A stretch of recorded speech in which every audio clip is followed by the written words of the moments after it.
item on the agenda is apologies for absence.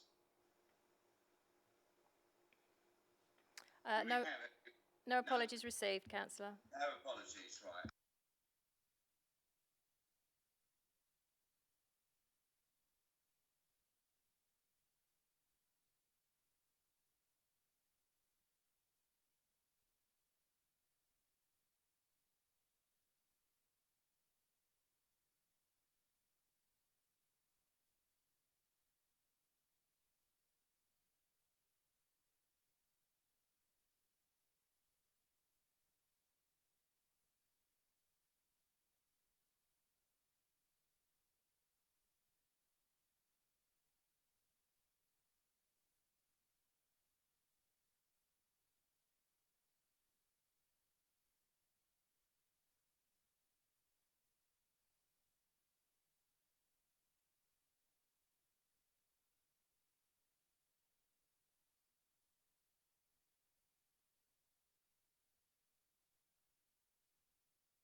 Councillor Rice, we have Councillor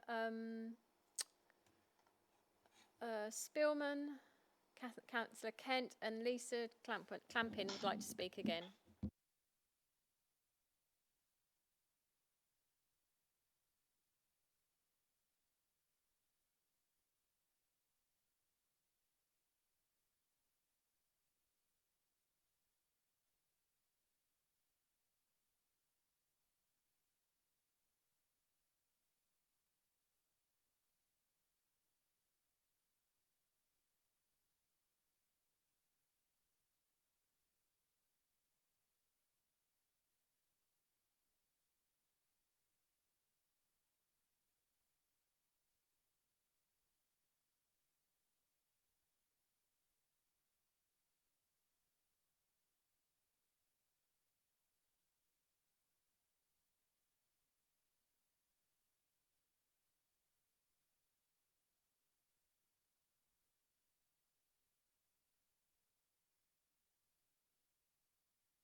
access on their computer or some other thing.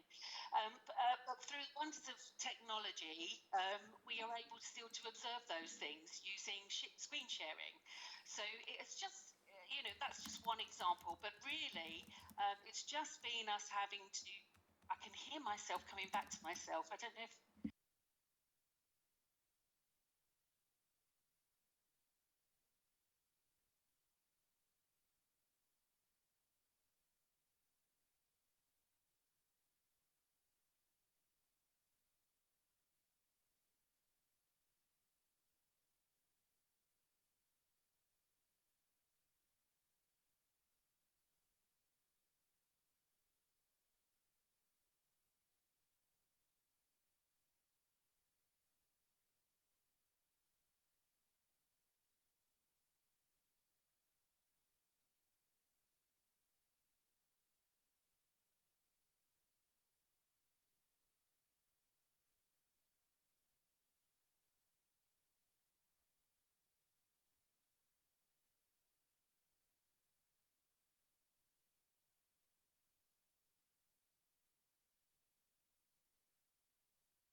Kind of what Lisa.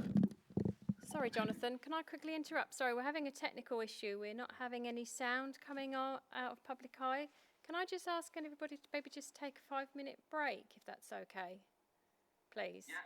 Sorry, I'll let you know as soon as I know. Thank you.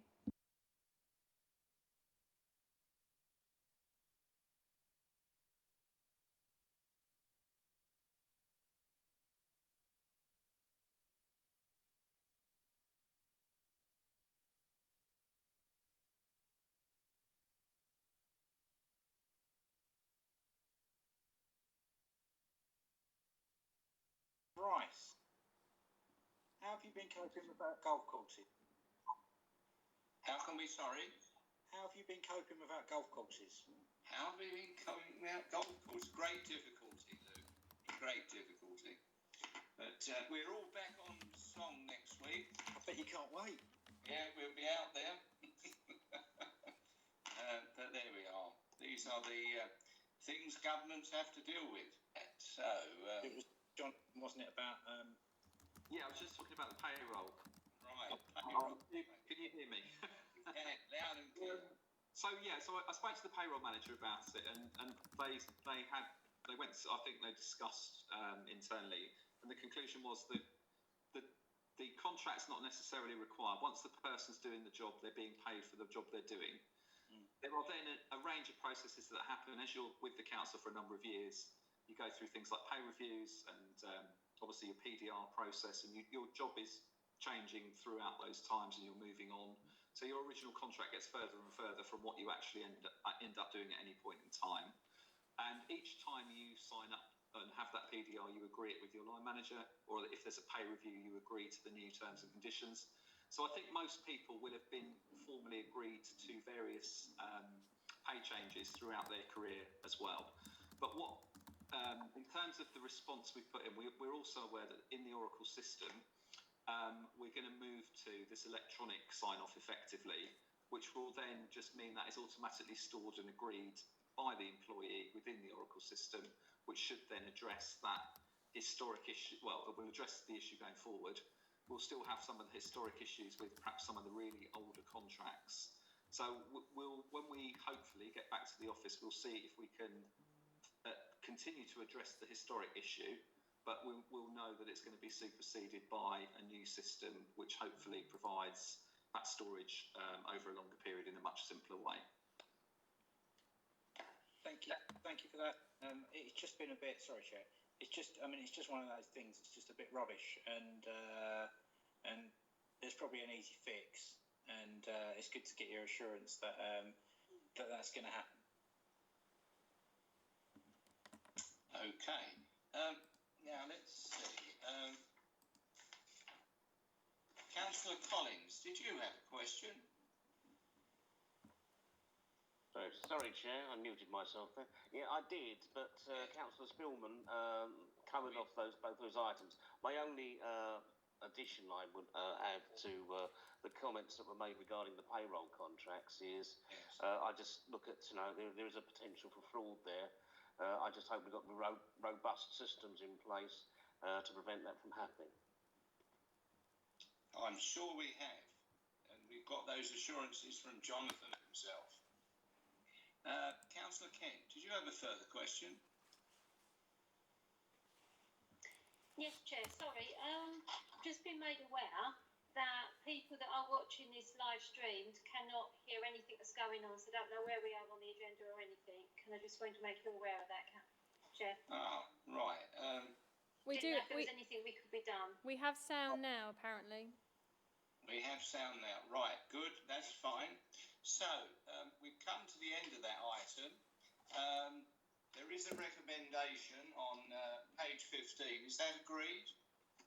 You can just signal with your hands or nod. Fine. Lovely. Okay, so we're on to item 6, which is the financial statements and annual governance statement. And Jonathan, you're going to Yes. So obviously this builds on what we've just talked about. So obviously BDO have reviewed the statements during the audit over the last 6 months, and obviously presented their conclusions to you. I think just in terms of the accounts themselves, I think as they noted, there's a couple of minor tweaks to make from the final review that's being undertaken at the moment. We're just making those final changes as we agree them. Similarly, on the annual governance statement, there's been some minor changes on there as well. And the final versions, remember, are published on our website thereafter.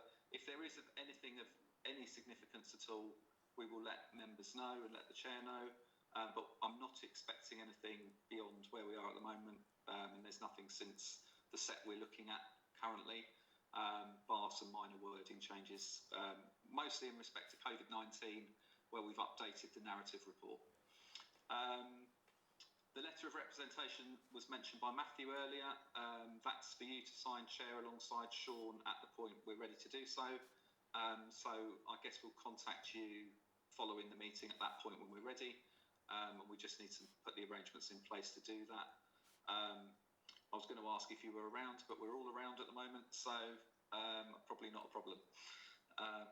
So really, it's just, I mean, in terms of, you've had the findings from BDO, and it's just whether there's any specific queries around the accounts themselves you'd like to ask as well. Okay, thank you, Jonathan. Councillor Spillman.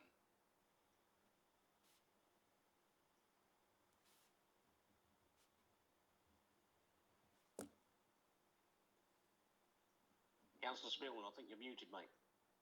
Yes, he's Hello, gone can you hear me? quiet. Unlike you, Can you Lou. hear me? Yes, we It is, can yeah. hear you now. I was just saying, as someone who's been known for causing a bit of carnage and mischief in my time, I realise that there's been a hell of a lot of mischief around the financial position of the council. And, the narrative has been from some quarters that we are Croydon, that we're on a par with Croydon. And from what we've seen today in these two reports, nothing could be further from that position. So I do think that it is important. I mean, and when you talk about, on this, residents get very worried. And so when there's a narrative being pushed that this council is, on the verge of bankruptcy, in financial disarray, people get really worried.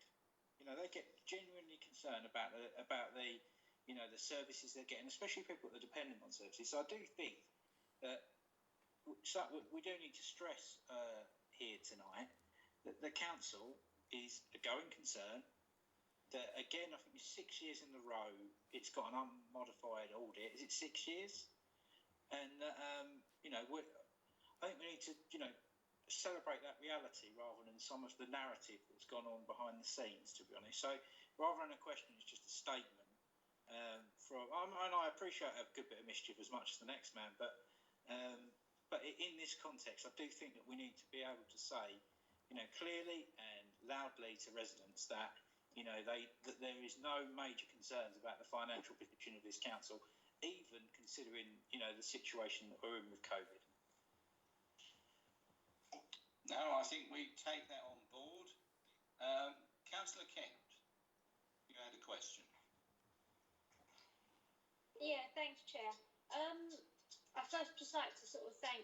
First, I forgot to say to thank the finance and the audit teams for their work, especially as this year has been really hard for everybody, and particularly so they've got everything all sorted and the audit done all within the due time scale. So I thank them very much for all their hard work on that. The other thing I just wanted to bring to your attention is that this is a public meeting, and I am a little concerned that the first half an hour of this meeting has not been made available to the public because of the problems that we've had with regards to hearing things that have been live streamed. And I didn't know if there was anything we could do to help those that wanted to listen to the first half an hour or so of this meeting that have been unable to do so, how we can make that, is there anything we could do so they can hear what has gone on previously, so they can get a complete picture of what's been discussed so far at the meeting and not just what's been going on since the problem was fixed. Yes, I'm sure we can address that, Councillor Kent. Councillor Collins, you had your hand up. I did, Chair. Thank you. Yeah, I'd like to concur with everything that Councillor Kent said as well. As I said, I had a meeting, another virtual meeting the other night last week, and we had problems with the sound, and we couldn't hear one of the people who was talking.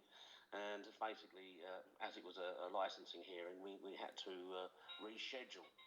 I'm concerned that this over-reliance on these virtual meetings, but this is a little bit overdone.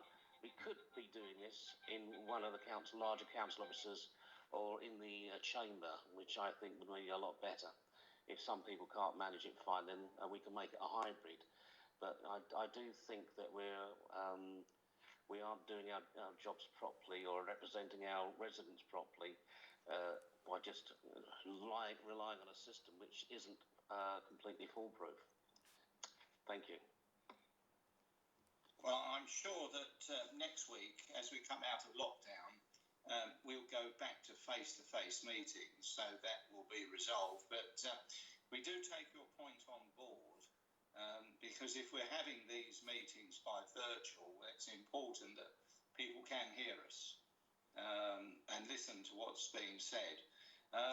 Right, with that, we've got no further questions. I don't see any further hands. So we have a recommendation on page 89. Is that agreed? You can just nod or put your fingers up, whatever. Right, thank you very much. And we're now on to Sean. You're going to take the next item, Sean, I understand. I am, Chair. Thank you. Good evening, members. Sorry, just a brief one back. I didn't want to jump in, but I'd also just like to pass on my thanks to Lisa and her team for the way the audit's been carried out, and for Jonathan and his team from Thurrock Council side. It has been a very difficult time, I think, but they've managed to work around all of the problems extremely well and to come to this conclusion. So I'd just like to say that. Regarding the Regulatory and Investigatory Powers Act report, it's good practice for us to report to this committee on a regular basis throughout the year about any RIPA activity or CHIS activity.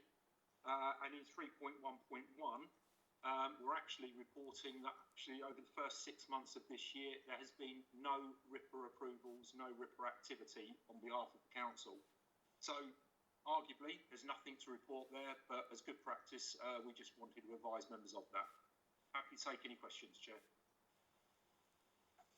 Thank you, Sean. Any questions, members? No? Okay. Councillor Right, Collins, sorry. Councillor Collins has got his hand up.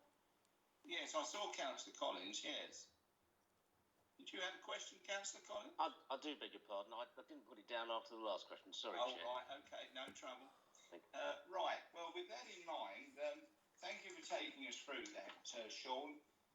We'll agree the recommendation, and that's on page 271. Is that agreed? Right, okay. So then, Sean, we're on to item 8, the internal audit progress report, if you may.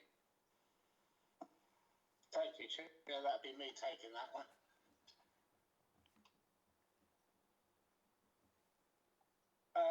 This report covers final reports issued to date, draft reports issued, and work in progress. Page 276, para 3.3, we finalised 4 reports. 2 of those are assurance reports, which both received amber green positive assurance ratings, and covers housing rents and public procurement regulations 2015. Para 3.4, there were also 2 consultancy reports around BSI ISO 9001 work on fleet and country parks. We didn't identify any non-conformance issues in those 2 areas. Appendix 1, page 280, the table there shows the breakdown of the recommendations for the finalised reports, the reports in draft and the work in progress that we're doing. Further down that page, the work for which no reports generated, troubled families work around payment by results, and that's an ongoing piece of work. I did undertake an internal investigation around concerns raised by senior management in respect of some issues at a sheltered housing complex. Issued some recommendations on that, and those were accepted. And 2 grant returns were carried out around bus subsidies and trading standards grants to ensure they were spent in line with the requirements of the grant, and both of those were okay. In respect to changes to the plan, meetings are going to be held with senior management to revisit the plan and identify specific areas of high risk due to the changes in practice brought about by the pandemic. Other things that will impact on the plan, I've had 1 senior auditor retired in June, and although it's agreed to prior to the pandemic that we could have additional resources, the recruitment freeze has sort of prevented that from happening, so I'm sitting with 3 vacant posts at the moment. Page 282 to 284 provides an overview of the work and a breakdown of any high and medium recommendations with management responses, date of implementation and responsible officers, and I'm happy to take any questions, Chair. Yes, just on page 283, regarding the garage rent arrears. Could you just talk us through that one?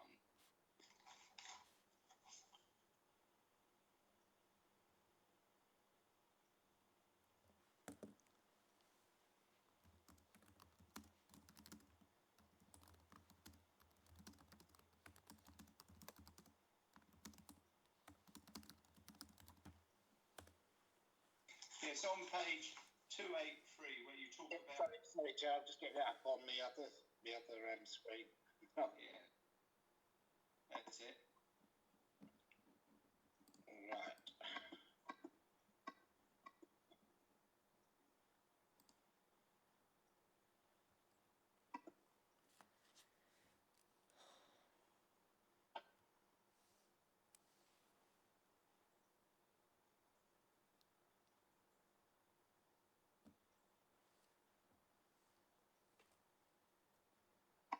What that relates to is when we were undertaking the work, we've identified that there are a number of garages where there were rent arrears, and there's a specific process in place for contacting the people who have those arrears, and then a process where in the last resort we could actually take the garage back.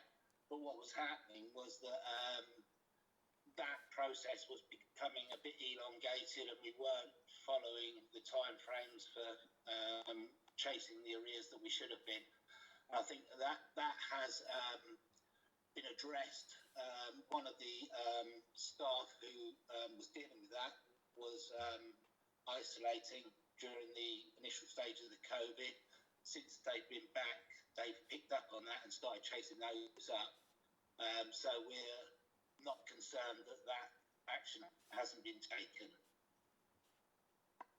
Good, very good. Are there any questions from any members? I don't see any hands, so we have a recommendation on 275. Is that agreed? I take it is. Lovely. Thank you. And then we move on to item 9, counter fraud and investigation quarterly update. Is that you, Sean, or? That's me, Chair. Thank you. You, right, okay, jolly good. Right, carry on then. Thank you, Chair. This report updates the committee with the progress made in delivering this year's counter fraud strategy. Members of the committee will note the flow of casework during that second quarter of the year is shown at point 3.1 on page 285 of the report pack. You'll notice within the last quarter there's been 105 reports of suspected fraud received by the service during that last quarter. The work in this period is of course in the context of COVID emergency, and the team's focus has been supporting the existing frontline services where we are providing additional funding to businesses in the area. The team is working with the revenues team who are responsible for that scheme to make sure that we have some enhanced controls around that. Obviously, where any fraud is identified, the team are responding to that and working closely with the guys processing the applications for that. Obviously, business as usual has also continued, but obviously has been impacted by both lockdowns now, particularly around the social housing fraud, which I mentioned at the last committee, with the courts changing their approach to applications made by us, where we suspect someone is perhaps involved in tenancy fraud, with restrictions on evictions or any civil action taken in that area. Obviously, the tactics as well used by our officers must also now be mindful of the personal circumstances of those who are investigating, including the judicial system and actually what progress we could make if court proceedings are enacted by the council. Appendix 1 outlines the proactive work plan we are undertaking this year. Obviously, it includes those schemes I've mentioned to do with COVID-related financial support, and obviously the general control mechanisms we're enhancing around our web applications process and also anti-money laundering controls. And I'm, of course, happy to take any questions. Right, thank you. Any questions, members?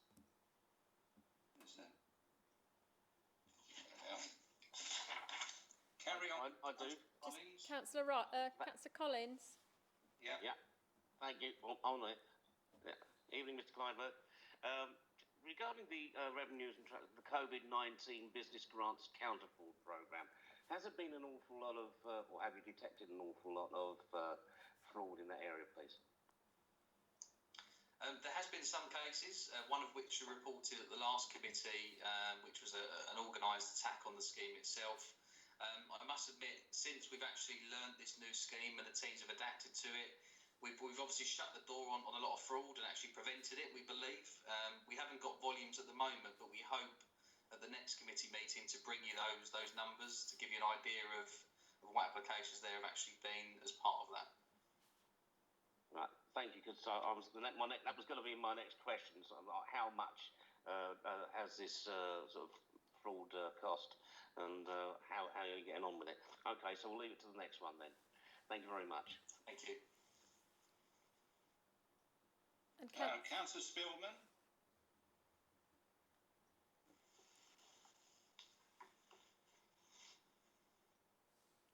Councillor Spillman, I think you're on mute. Yeah, he's gone to sleep. Second time, isn't it? It's terrible. I was wondering, when do you, your department's view, when do you think the courts are going to be back up and running to a sensible degree? When things are going to be, when are they going to be, fit for purpose for the sort of action that you want to take? The courts are coming back online now. In the same way they set up the additional hospital capacity, they have actually undertaken to open additional courts to try and deal with the backlog. Clearly, they're prioritising serious crime cases, not saying that fraud is, of course, not serious, but the real serious criminality is being escalated first. In terms of the civil courts, we're still trying to work with HM Court Service to understand what their capacity will be, but we envisage hopefully within the next quarter we can start getting that backlog drilled down and start making progress. Thank you very much. I'm aware of the huge backlog. Because obviously it's going to impact your performance that you bring to the table every time you do a report for the foreseeable. So it's something that as councillors we're fully aware of, and hopefully give me some better news about the courts next time we speak. So thank you very much. Thank you, Chair. Thank you. Very good. No further questions. There is a recommendation on page 285. Is that agreed? Yes. Right. We're now on to item 10, which is the A13 Widening project. Anna, you were going to take this one. I am. Thank you, Chair. So this report is brought to Standards and Audit at the request of members. As members are aware, there are a number of ongoing issues with the project which have been reported previously in significant detail. Recent progress on the scheme involves the concrete bridge decks being poured at the Orsic Cock and Saffron Gardens Bridge. And in October, we began some resurfacing works, which marks a major step forward in the scheme. Local spend as a consequence of the project has now exceeded £8 million with local suppliers within a 10-mile radius of the site. The project has employed 6 apprentices so far and 2 undergraduates that are on placement years. The programme, which is accepted, currently remains on target for road open to traffic for autumn-winter 2021. The budget is currently being reviewed as the project enters the last 12 months of construction, with the revised outturn forecast, once further work is completed, being reported to this committee at a future meeting. Happy to take questions, Chair. Okay. Yes, I was quite delighted to see them laying tarmac, Anna. That was a very positive way forward. I was just wondering how thick the tarmac was going to be. Thick enough, Councillor Rice, I can assure you. Very good, yes, as long as it's deep enough. Councillor Spillman. Hello, he's gone to sleep. I'm here. I always get suspicious when there's a report with so little bad news in it. And I always get even more suspicious when Anna Eastgate spends so little time introducing the report. as well. So I'd like to sort of dig down at, since you last saw us, what was the most difficult and the worst thing that's happened on this project? Oh. Come on, tell us what you've not put in the report. Not a lot, actually, because over the summer months there's been significant amount of progress that's been made on the project, and we are still challenging the contractor to make sure that they're making the best use of the resources and the time that's available. I suppose the worst thing that probably has happened is that there's been a few changes in resource on the project, so we've lost a little bit of continuity, but we've made sure that we've got significant and proper handovers with that resource to make sure we can continue to provide the challenge and review that we have done so far. Just follow that up. Chair, can I follow that up, Chair, please? So as it stands, you're happier now than you were last time we met then, would you say? Look, this project is always going to be a challenge. We know that. We've documented that and we've reiterated that at every meeting. The project is a challenge, and we will continue to work as hard as we possibly can to mitigate and manage the impacts, both in terms of budget and programme, as much as we can. We're coming on to Stamford Le Hope. It's a different kettle of fish completely with where we are with Stamford Le Hope and A13. It's still got challenges, but we are working incredibly hard to stay on top of those. Thank you, Anna. Councillor Collins, you had a question? Yeah, I'm just looking beyond the time when we actually finally complete this stretch, and having seen the level of thickness of tarmac being laid, how long is the road surface likely to last on current usage or projected? I mean, before we do this all over again. I hope it lasts more than 6 months, let me put it this way. Yeah. That's quite a technical question. So I probably would have to come back next time with further details that are accurate. But my understanding is that the surface should be lasting for 5 years. And I think that's, from memory, that's a figure that's been quoted to me, but I will have to double check that and confirm. So if it's okay with you, Chair, I'll circulate a note about that afterwards. Thank you very much. Yes, that is very good. Councillor Kent, you had a question. Thank you, Chair. 2 questions, if I can be as bold. Firstly, in the minutes from last meeting, you mentioned that there was going to be a workshop looking at the funding gap between SELA and the other organisations that have been put into this. I wondered if you had an update on that. And also if there was a timetable of any dates, so that we like to when with regards to any extra funding that we might get, when that's got to be spent by, or so we know where we're going with regards to the revenue. Excuse me. Sorry. With regards to the revenue that we need to find to complete the project, because what we don't, there was lots of conversations, you said, going on with different organisations about putting extra money in and making sure that we don't lose the money that had already been promised, especially in light of the length of time this has taken, and also now the COVID pandemic, putting everything back further. So, if you've got any update on that and the likelihood of making sure we don't lose any of the funding we've already guaranteed that we've got for the project. Okay, thank you, Chair. Councillor Kent, I think we're on pretty safe ground with the funding that we've already secured. As far as I'm aware, we are only on programme to spend the budget that we had identified up to the end of this current financial year. And as far as SELA are concerned, there won't be any reclaim on that budget because it will be spent within the timeframes that we have to spend it. In any event, SELA have provided some comfort for local authorities with regard to a relaxation a little bit of the rules on that, but we don't consider that's going to be an issue for the A13.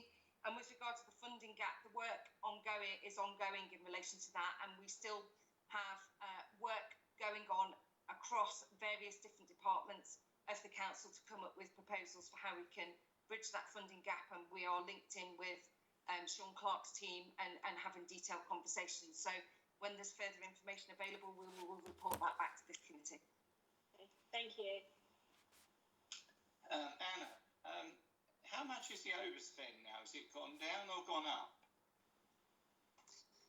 Councillor Rice, at the moment, as the budget is currently being reviewed, and this is an opportune moment because we know we're within the last 12 months of construction, we are undertaking a detailed review of budget. It wouldn't be appropriate for me to comment until we've concluded that exercise. So I'll refer you to the section on the report dealing with budget. Once that work is complete, we will provide a further report back to this committee.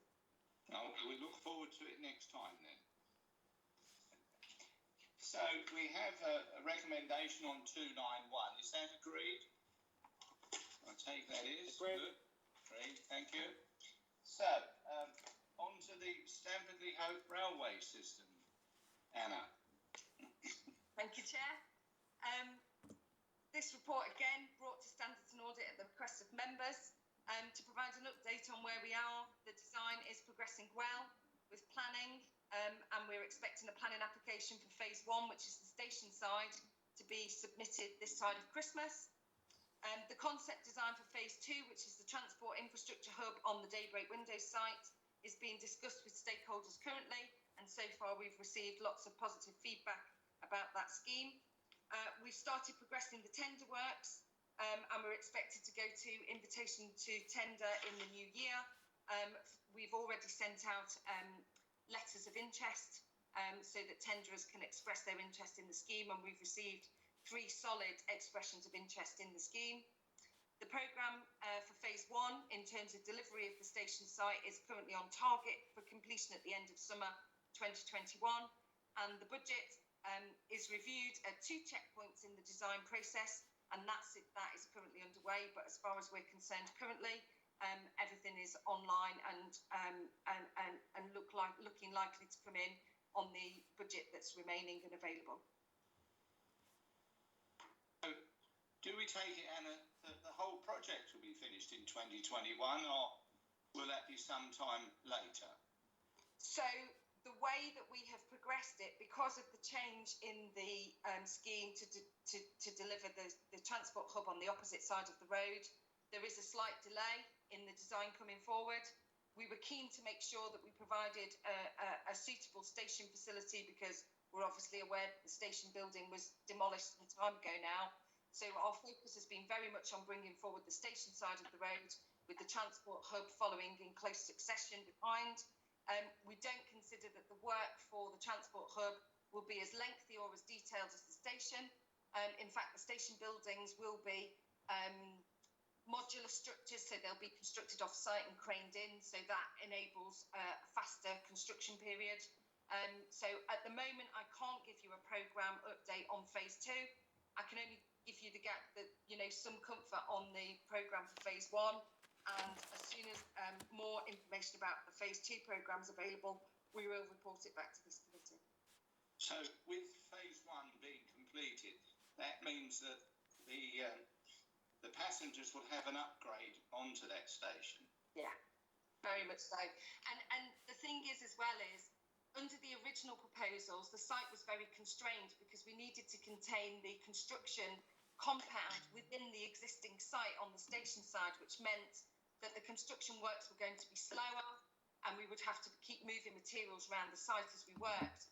The benefit of having the phase 2 works across the road means that we can use the phase 2 site as the construction compound, which means we can accelerate the delivery of the phase 1 works. So in actual fact, it provides more than one benefit. It provides a benefit, obviously, for the local residents when it's complete, but it also provides benefits in terms of the construction programme too. Are there any further questions, members? I take that as a no. So we have a recommendation on 297. Is that agreed? I take it is. Agreed. And on to our final item, which is the investment briefing. And I know Sean's dying to give us this one, to tell us all the good news. So, Sean, fire away. Thank you, Chair. This is the third report on investments and borrowing that we've brought to this committee. The table shows that the council now has net borrowing of 307 million. This is a reduction on the previous update of 99 million and a reduction in gross borrowing of 77 million. There's been an increase in investments of £47 million, but they are linked to previously agreed drawdowns of existing investments. The council's paused any new investments going forward. In the main, though, all current investments are still working well and largely providing the returns as expected. There are a couple of areas where pressures on providing the returns are coming under pressure due to COVID-19. And at this stage, I would emphasise that the council's capital is secure. And these are going to be reported to the Shadow Investment Committee in December. A major change, though, in this report is the source of borrowing, as regularly reported, including within the annual budget reports. The council has focused the majority of its borrowing as short-term from other local authorities and other public bodies, and stated that this would be reviewed should there be any changes to the economy. The amount of funding available through this route has been reducing over time, and so we needed to replace some of that borrowing more recently through the DWLB. But happy to take any questions, Chair. Right. Are there any questions, members? Councillor Collins, you've got your hand up. I have, thank you, Chair. I just want to say well done. Bearing in mind how badly other councils have suffered during this pandemic, you steered the ship very well and you've done a fantastic job. So thanks and appreciation to yourself, Sean, and your team. Well done. Very good. Councillor Kent, you had a question. Thanks, Chair. I just want to sort of get reassurance, really, that because in light of the pandemic, the COVID pandemic we're currently going through, that the investments that there are, that the council, that our investments are secure, and that going forward we're not putting ourselves under any undue financial strain in relation to these investments. I know we've stopped doing them now, obviously, because this whole situation has changed, but I just wanted sort of some reassurance basically, that the council's finances in regards to investments is still quite strong. Thank you, Councillor Kent. Chair, if I may. Yeah, I mean, at the moment, we've certainly got one of our, I'll say, smaller investments. I mean, there's no such thing really as a small investment as such, but one of our smaller investments are just getting some cash flow issues at the moment. But with the level of cash, and we've already pulled some of that cash back, and the levels of stock that they hold, our capital is largely secure. I can't go into any details around that particular organisation. I'm sure you appreciate that's commercially sensitive, but at the moment that's not a particular worry. And looking ahead, there are very, very strong prospects still for that company. I'm raising it because it is a possible issue, but I'll be able to provide more detail to the Shadow Investment Committee in December when we meet. The rest of the investments are all doing very well. We're still getting returns through them, and there has been no threat to our capital. So at the moment, I can give you that much assurance. It is looking very positive. It is certainly not looking to such a concern as some other places around the country maybe. Thank you. Thank you, Sean. Yes, of course you can. Okay, yes. sorry. Looking ahead, because obviously the financial situation we're in now with the pandemic and the effects that's had on income coming into the council through through rents and stuff that we haven't been able to receive because of the pandemic. Over the next sort of few years, how do you foresee? Do you think these investments will still be holding up over then to help the council out over the next few years when we're looking at the budget and the resources that the council needs over the next few years? Right. Thank you for the question again. It's a really good question. At this stage, we've been clear that the majority of our investments have been in renewable energy, and one of the reasons for that was we couldn't see how that could be impacted going forward in terms of changing approaches such as shopping centres versus online shopping, for instance, and the like. So very much our assets have not been so affected by COVID because of that, or by far the majority of them. In terms of our medium-term financial strategy, everything looks, and we've assumed that the returns on our current investments will stay stable. And we're seeing nothing to change that opinion at this stage, not in any material way, certainly. But in terms of the budget gaps going forward and the pressures, because we won't be doing any more investments, certainly for the foreseeable future, that is no longer a tool to help us actually bridge those gaps going forward. So I think it's two aspects. The existing investments, there's no real threat or danger to those that we're seeing at the moment, not in a material way, certainly. And that will continue to help support services and the council going forward. But the budget gaps that we've got are not because of existing investments. They're because of the pressures on expenditure and on council tax and business rate collections. And that's when we would normally need to look to how do we reduce expenditure and how do we increase income. One of the ways we've increased income in the past was through investments, new investments, but we will no longer be doing that. So I think there's a bit about investments we've already got, still stable, but no further investments to be able to support the pressures. Thank you. Very good. Okay, Councillor Spillman. Thank you, Chair. I'd just like to say thanks for the report. I mean, I mentioned Croydon earlier, and I mean they spent a load of money, I think, on a hotel that's gone bust, and a shopping centre where people don't shop at the moment. So, I mean, it really is good that we went down the route that we went. I suppose my question is, you say no more investments.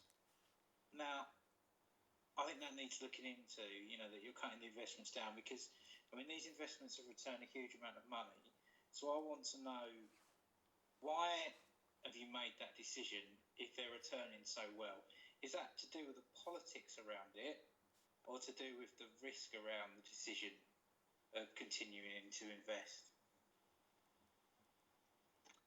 I think there's a number of reasons, Councillor Spillman. I won't talk about politics. That's not my job to do. I think the market, for a number of reasons, become a lot more difficult. You know, quite a lot of investments are based on, you know, the availability, the opportunity. I think with the stories actually nationally, stories coming from government about their approach to investments as well, all make the environment that much more difficult to actually be able to go forward with investments of this nature. I mean, interestingly, the Treasury are out to consultation at the moment on changes to the PWLB, Public Works Loans Board, and within that, part of that consultation is that you shouldn't be able to use PWLB for investments going forward. So by definition, that actually states you can still do investments according to the Treasury going forward. You just can't use PWLB funding. So the ability is still there, but the signals nationally, certainly, and definitely some local difficulties are going to make that far more difficult to go into in a meaningful way. Can I have one more, please, Chair? Yes, fire away. Thank you very much. So you've shifted your lending to the PWLB from your short-term lending off of other councils. What's the difference in rate in terms of interest between those? I mean, I know it varies from different council to council and loan to loan, but is it? I take it, is it significantly more expensive to borrow off of the PWLB than you've been borrowing off of other councils? It is, and like you say, Councillor Spillman, it's very difficult to say because some of the rates and depends on the amounts and the periods and so on all come into play as well. But it is more expensive. The advantage we have at the moment doesn't help us this year, but it does into future years. Is we'd already planned, first of all, to move into longer term. We review that every year. We put that into the budget reports every year. So some allowance had already been made within the MTFS for future years to make that switch. But equally, by not going through with additional borrowing for further investments either, then some of that pressure will also be released and not push us so far down that route, hopefully. can I just follow that up one more time, Gerard? Sorry, Chair. Yes, of course you can. So the decision to go for longer term borrowing was obviously a change of course that's been driven by circumstance, the drying up of short term, or those short term becoming more expensive than they were. But considering in a pre-COVID position, what's the if that had carried on, you would have had an idea about where we were financially. What's the financial impact to the council of that more expensive borrowing that we've done?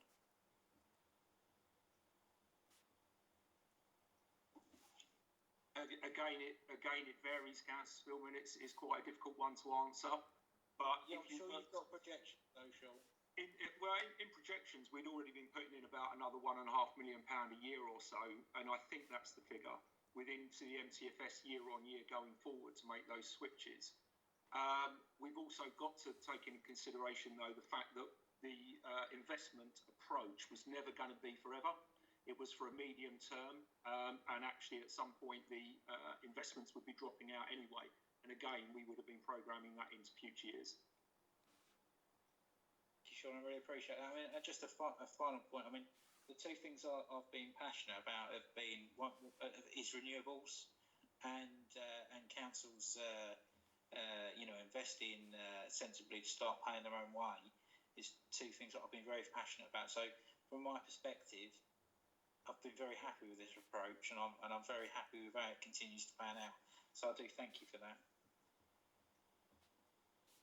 Thank you. Sean, just on the renewables, you say that 80% is in renewables. What's the redemption like on those?